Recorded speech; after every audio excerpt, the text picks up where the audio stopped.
Senator from Massachusetts. Thank you, Madam President.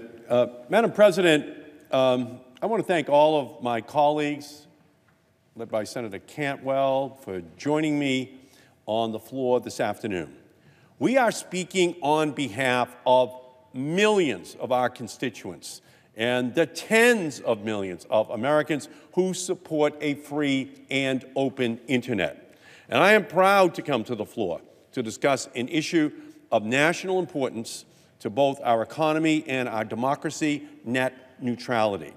Now, a lot of people have recently stopped and asked me, what exactly is net neutrality? Well, the technical answer is that network neutrality, or net neutrality, is the principle that Internet service providers, you know their names, Verizon, AT&T, Charter, Comcast, the people that you pay by check each month to make sure you have broadband service, so you know who they are, that those Internet service providers cannot discriminate against content providers, against websites.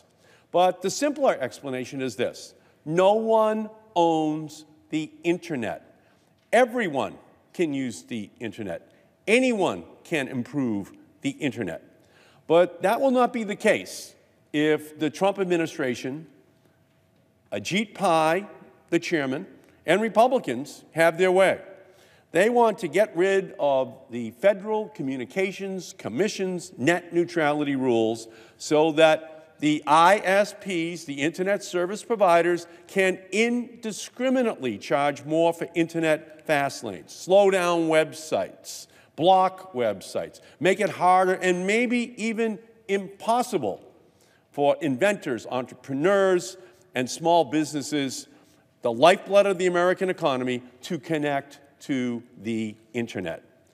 That is why we are here this afternoon on the floor.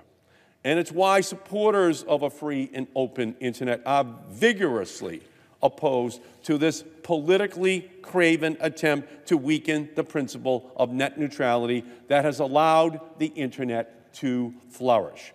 Tomorrow, the Federal Communications Commission is voting on a proposal that cuts at the very heart of a free and open Internet. They are voting to roll back net neutrality protections and send a love letter to the big broadband companies that stand to make huge profits without these rules.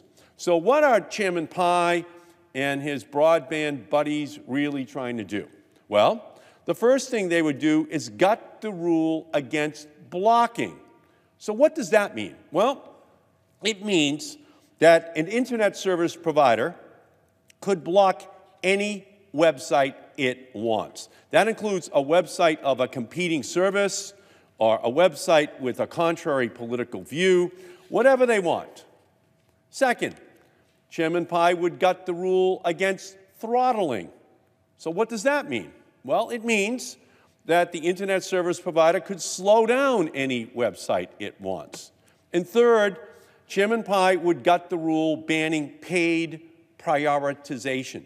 So what does that mean? Well, it means that the Internet service provider could charge websites for an Internet fast lane, meaning those websites would load quicker, while websites that can't afford the Internet Easy Pass would be stuck on a gravel path, taking more time to load and frustrating consumers with long buffering times. And fourth, Chairman Pai would gut the forward-looking general conduct rule.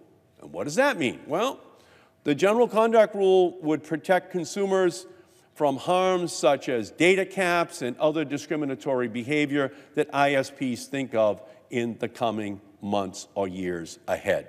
And fifth, Chairman Pai would create an unregulated interconnection market. And what does that mean? Well, it means the Federal Communications Commission would lose authority to oversee places where ISPs connect to the Internet and extract fees. And finally, Chairman Pai wants to prevent states and localities from adopting their own net neutrality protections. So what will be the replacement for these enforceable net neutrality rules today? What will replace them? Absolutely nothing. Chairman Pai will leave it to the internet service providers to simply regulate themselves in this unpoliced internet Wild West. Now, Chairman Pai claims that the Federal Trade Commission, not the Federal Communications Commission, the Commission of Expertise over Telecommunications, but the Federal Trade Commission somehow provides a sufficient backstop to bad behavior by the ISPs. But that is simply not true.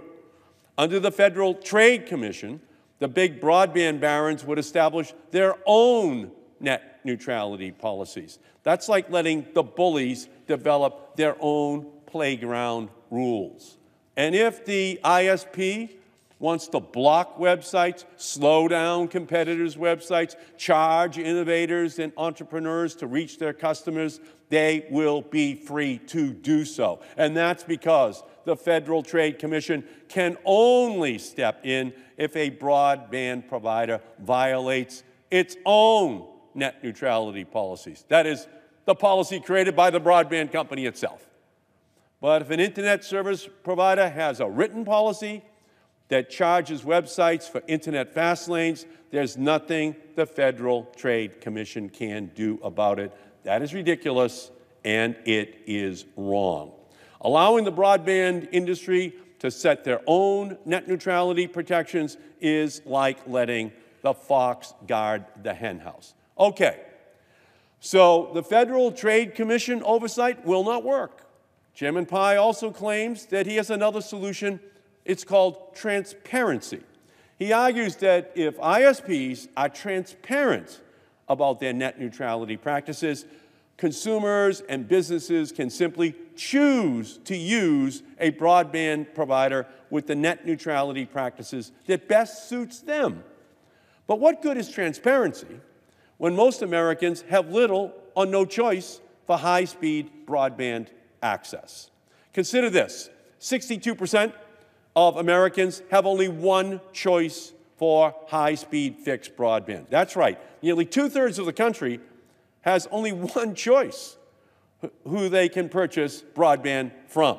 So that means that if a household's only choice for high-speed broadband isn't transparent about its plans to set up internet fast and slow lanes, the consumer has two choices. One, accept the internet service provider's terms, or two, live without the internet. That is a false choice. People do not want to live without the internet in the 21st century.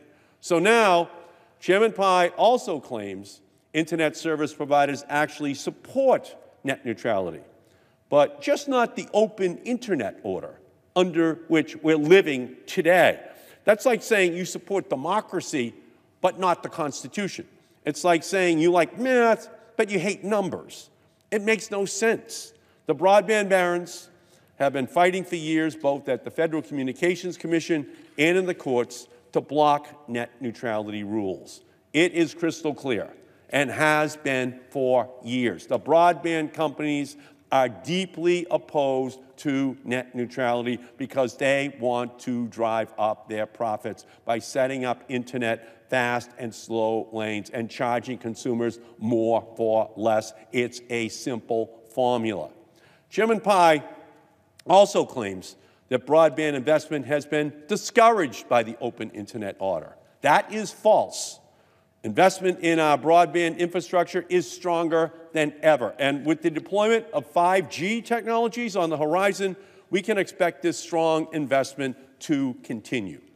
Broadband investment on the aggregate has increased in the 2 years since the FCC passed the open internet order. But beyond just measuring dollars spent, broadband speeds have also increased after the 2015 order, meaning that ISPs are improving the services they offer to their consumers. And consider this, that in 2016, almost half of the venture capital funds invested in this country went towards internet-specific and software companies. That's $25 billion worth of investments. We have hit the sweet spot. Investment in broadband and wireless technologies is high. Job creation is high. Venture capital investment in online startups is high. Chairman Pai threatens to disrupt this appropriate balance and squash innovation online.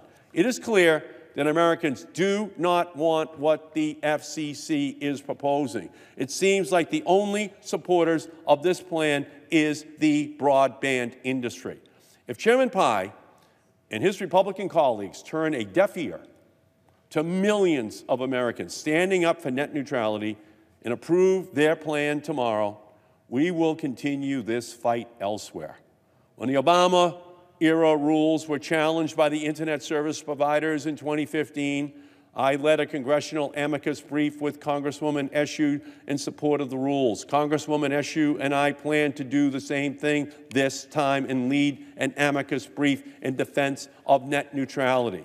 And I also intend to file a Congressional Review Act, or CRA, resolution of disapproval, with a number of my colleagues so that the United States Senate can vote to undo Chairman Pai's proposal and restore the 2015 Open Internet Order.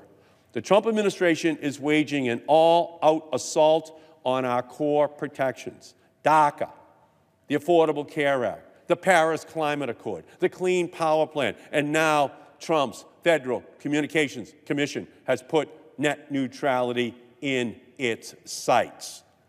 For all of those who rely upon the free and open internet, whether it's for commerce or education, healthcare or entertainment, I urge you to join in this fight to create a firestorm of opposition to this assault on net neutrality. This is a fundamental attack upon the openness of the internet that must be beaten.